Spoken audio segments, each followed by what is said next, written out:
So guys, जैसा कि हमने पिछले एपिसोड में देखा कि जांग और लिंगर को एक मंकी परेशान कर रहा था और उसे पकड़ने के लिए दोनों उसके पीछे भाग रहे थे। दोनों एक हिल के नीचे गए थे जहां जांग का रेड पल एक स्टिक से जुड़ गया और उस स्टिक को टच करते ही जांग बेहोश हो गया। अब हम देखते हैं कि जांग एक रूम में था और वो घबराते हुए उठता है। उसके पास मास्टर तियान की वाइफ कसू जांग से पूछती है कि क्या तुम ठीक हो, तो जांग उससे कुछ बताने की कोशिश करता है। तभी मास्टर तियान वहां आकर जांग से कहते हैं कि तुम दोनों प्रैक्टिस करने के लिए बाहर गए थे, तो ये सब कैसे हो गया, मुझे बताओ कि किस मॉन्स्टर ने तुम्हारी ये हालत की है। तो जांग कहता है कि वहाँ कोई मॉन्स्टर नहीं था, वो बस एक मंकी था। वो मंकी हमेशा हमारा खाना चुराता था और हमें चिढ़ाता था। ये सुनकर मास्टर गुस्से में कहते हैं कि क्या तुम लोग वहाँ प्रैक्टिस छोड़कर खाना खाने के लिए जाते थे। तो जांग घबराते हुए कहता है कि हम प्रैक्टिस करके थक गए थे, इसीलिए हमने ब्रेक लिया था। मगर मास्टर जांग की बात पर भरोसा नहीं करते और कहते हैं कि मेरे बिग बाम्बू पीक के डिसिबल एक मंकी को नहीं हरा सकता है। ये मेरे लिए बहुत शर्म की बात है। इससे मास्टर तियान जांग से नाराज हो जाते हैं। तो कसू मास्टर से कहती है कि आप बिना वजह गुस्सा कर रहे हैं, हमें खुश होना चाहिए कि जांग और लिंगर को कुछ नहीं हुआ है। फिर कसू जांग से कहती है कि तुम्हारा काफी खून बह गया है, इसीलिए तुम्हें आराम करने की जरूरत है। जांग को सुलाकर कसू मास्टर के साथ वहाँ से चली जाती है। फिर कसू मास्टर तियान से कहती है कि जांग और लिंगर के साथ जो भी हुआ मुझे थोड़ा अजीब और एक तरह से नॉर्मल लग रहा है, क्योंकि जब मुझे जांग और लिंगर हिल के पीछे वाले पानी के गड्ढे में मिले तो मैंने वहाँ हर तरफ देखा पर मुझे कुछ भी अजीब नहीं मिला। लेकिन सोचने वाली बात है कि जांग की हालत किसने की थी। तो मास्टर कहते हैं कि यह सब इसीलिए हुआ क्योंकि बिग बाम्बू पीक के डिसिपल्स क्वालिफाइड नहीं है। वही वो मंकी वो स्टिक लेकर जांग के रूम की विंडो पर आता है। ये स्टिक वही है जिसमें जांग का रेड पल जुड़ गया था। मंकी स्टिक को रूम में अंदर लेने की कोशिश करता है, तभी उसे लिंगर दिखाई देती है और उसे देखकर मंकी जांग के पास जाकर छुपने लगता है, जिससे जांग की नींद खुल जाती है। फिर लिंगर जांग के रूम में आकर मंकी को ढूंढने लगती है, तो मंकी जांग के पीछे से निकलकर विंडो से भाग जाता है। तो लिंगर जांग से कहती है कि इस मंकी को यहाँ से भगाने में मेरी मदद करो। यह कहकर लिंगर मंकी को पकड़ने के लिए जाती है। तो जांग भी लिंगर के पीछे जाने लगता है, मगर जांग को दर्द हो रहा था जिस वजह से वो नीचे गिर जाता है। फिर भी जांग लिंगर के पीछे जाता है। फिर लिंगर का डॉग दा हुआंग उस मंकी पर बार्क कर रहा था। उससे बचने के लिए मंकी स्टिक लेकर अपना बचाव कर रहा था। तभी वहाँ और जांग आते हैं और लिंगर दा हुआंग को मंकी पर हमला करने के लिए कहते हैं। तो दा हुआंग मंकी पर हमला करने के लिए जाता है, जिससे बचने के लिए मंकी स्टिक से दा हुआंग को रोकने की कोशिश करता है, मगर मंकी के हाथ से स्टिक छूटकर दूर गिर जाती है। तो दा हुआंग मंकी पर हमला करता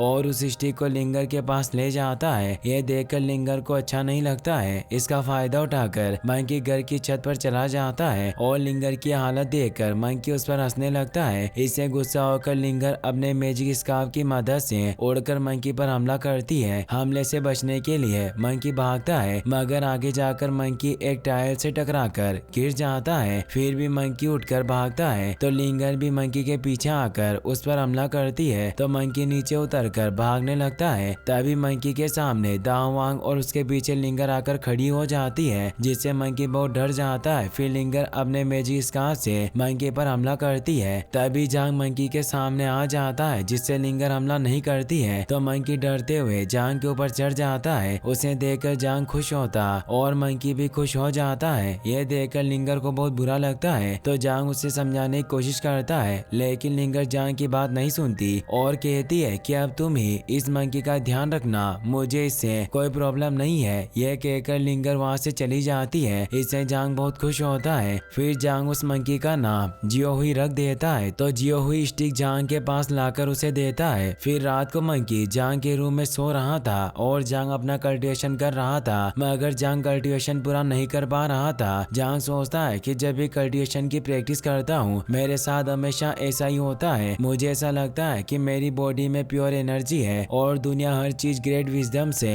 टकराकर गायब हो जाएगी। मुझे हमेशा ऐसा क्यों फील होता है और इस वजह से मैं अपना कल्टीवेशन पूरा नहीं कर पाता हूँ। लेकिन मुझे अपने पावर को बढ़ाने के लिए कल्टीवेशन करना ही होगा। फिर जांग कल्टीवेशन करने लगता है। दूसरी तरफ वेल एक हिल पर अकेला ही स्वॉर्ड प्रैक्टिस कर रहा था। वेल अपने स्वॉर्ड से बार बार एक चट्टान पर हमला करके प्रैक्टिस कर रहा था। तभी वहाँ वेल से मास्टर आकर कहते हैं कि मैंने किंग यून सो स्वॉर्डशिप की ट्रेनिंग में तुम्हें बताया था कि फाइट करते वक्त सबसे इम्पोर्टेंट चीज है कि हमें हमारा ध्यान नहीं भटकाना है। क्या तुम मेरी बातें भूल गए हो? वेल मास्टर के सम्मान में झुकता है तो मास्टर वेल की स्वॉर्ड लेकर कहते हैं कि कियोन सेट के लोग हमेशा अपने पास स्वॉर्ड रखते हैं और हमें एक छोटी सी भी गलती नहीं करनी है। हमारी स्वॉर्ड का वार ऐसा होना चाहिए कि हमारे दुश्मन के 2 टुकड़े हो जाएं। फिर मास्टर स्वॉर्ड को चलाते हुए कहते हैं कि वीक स्वॉर्ड को चलाने से हम कभी भी पावरफुल नहीं बन पाएंगे, लेकिन ऑनरेबल स्वॉर्ड हमेशा हमारे कल्टीवेशन को याद रखती है। मास्टर को देखकर वेल भी उनके साथ प्रैक्टिस करने लगता है तो मास्टर बिना किसी हमले के स्वॉर्ड की फोर्स से एक बड़ी चट्टान के टुकड़े कर देते हैं। फिर मास्टर वेल को उसकी स्वॉर्ड देते हैं तो वेल स्वॉर्ड लेकर प्रैक्टिस करने लगता है। उसे देखकर मास्टर कुछ सोचते हैं और भागकर हिल से नीचे कूद जाते हैं। ये देखकर वेल घबरा जाता है और मास्टर को देखने के लिए जाता है। कुछ देर बाद मास्टर हिल के नीचे से बादलों को चीरते हुए उड़कर ऊपर आते हैं। मास्टर अपने साथ ड्रैगन स्वॉर्ड लेकर आते हैं और कहते हैं कि हेवन और अर्थ का ट्रूथ हमेशा बना रहेगा। मैं तुमसे इमॉर्टैलिटी नहीं मांग रहा हूँ, तुम्हें बस मॉन्स्टर्स को खत्म करना है। ये कहकर मास्टर ड्रैगन स्वॉर्ड के साथ वेल की तरफ बढ़ते हैं तो वेल अपनी स्वॉर्ड से ड्रैगन स्वॉर्ड को हटाकर बसता है। फिर मास्टर कहते हैं कि मुझे विश्वास दिलाओ कि तुम ड्रैगन स्वॉर्ड के काबिल हो। ये कहकर मास्टर वेल को ड्रैगन स्वॉर्ड देते हैं तो वेल ड्रैगन स्वॉर्ड से अपनी मास्टर के साथ प्रैक्टिस करने लगता है। फिर वेल हवा में उड़कर ड्रैगन स्वॉर्ड के ड्रैगन को एक्टिवेट करता है। इस ड्रैगन को बहुत दूर से एक बूढ़ा आदमी देख लेता है। फिर वेल ड्रैगन को गायब करके जमीन पर आता है। यह देखकर मास्टर बहुत खुश होते हैं। तभी मास्टर कुछ सोच में पड़ जाते हैं। यह देखकर वेल भी सोचने लग जाता है कि मास्टर किस बारे में सोच रहे हैं, मगर मास्टर वेल को इस बारे में कुछ नहीं बताते और कहते हैं कि तुम बहुत ज्यादा टैलेंटेड हो और अब मैं तुम्हें किंग यांग सेक्ट की सुप्रीम स्वॉर्डशिप सिखाऊंगा।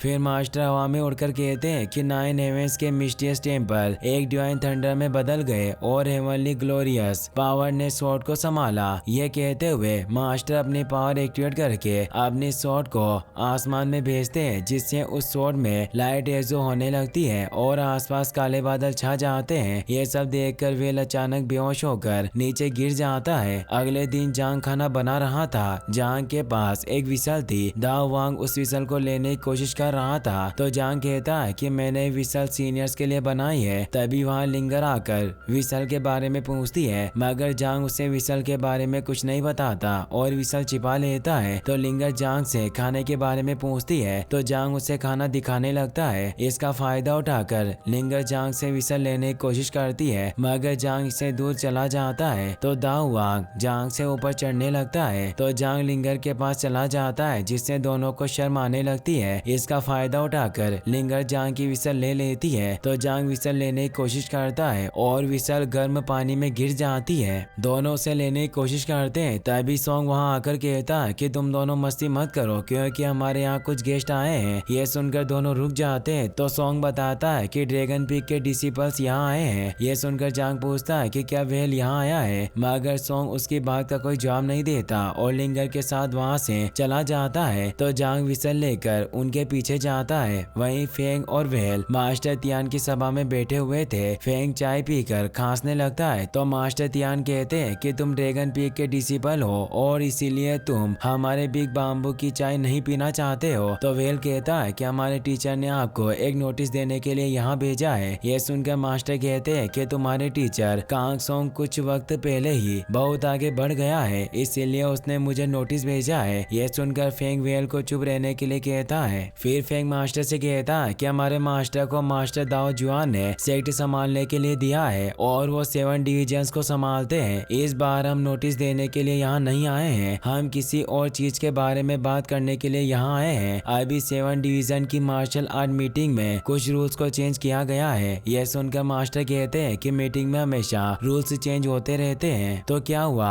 तो फेंग बताता है कि किंग यून सेक्ट की 100 एनिवर्सरी में इस बार 1000 डिसिपल्स है, क्योंकि सेक्ट के लीडर्स और एल्डर्स ने उन्हें अच्छे तरीके से ट्रेन किया है। 7 डिवीजन में पार्टिसिपेंट्स को बढ़ाने के लिए हमारे मास्टर ने सेट से बात कर ली है। इस बार कसु कहती है कि मुझे पिछली बार की 7 डिवीजन की मीटिंग याद है, उसके सारे डिवीजन ने अपनी तरफ 4 लोगों को भेजा था, तो अब दाओ जुआन और कांगसोंग कैसे लोगों को बढ़ाएंगे? तो फेंग बताता है कि सेट के मास्टर कहते हैं कि इस जनरेशन के डिसिपल्स के लिए कल्टिवेशन कम्युनिकेशन करना आसान होता है। इसीलिए इस बार 7 डिवीजन में सब अपनी तरफ से 9 लोगों को भेजेंगे और उनमें से सेक्ट बस एक आदमी को चूज करेगा। फिर 6 राउंड का मैच होगा। तो मास्टर तियान कहते हैं कि सब जानते हैं कि सेक्ट के बाद ड्रैगन पिग सेकंड आता है और कांग सोंग का प्लान है कि बिग बाम्बो पिग को मैच खेलने के लिए फाइट करनी पड़ेगी। तो फेंग कहता है कि सेक्ट के मास्टर डिसीजन है। तभी वहाँ जांग और लिंगर आते हैं। जांग वेल को देखकर बहुत खुश होता है और लिंगर को भी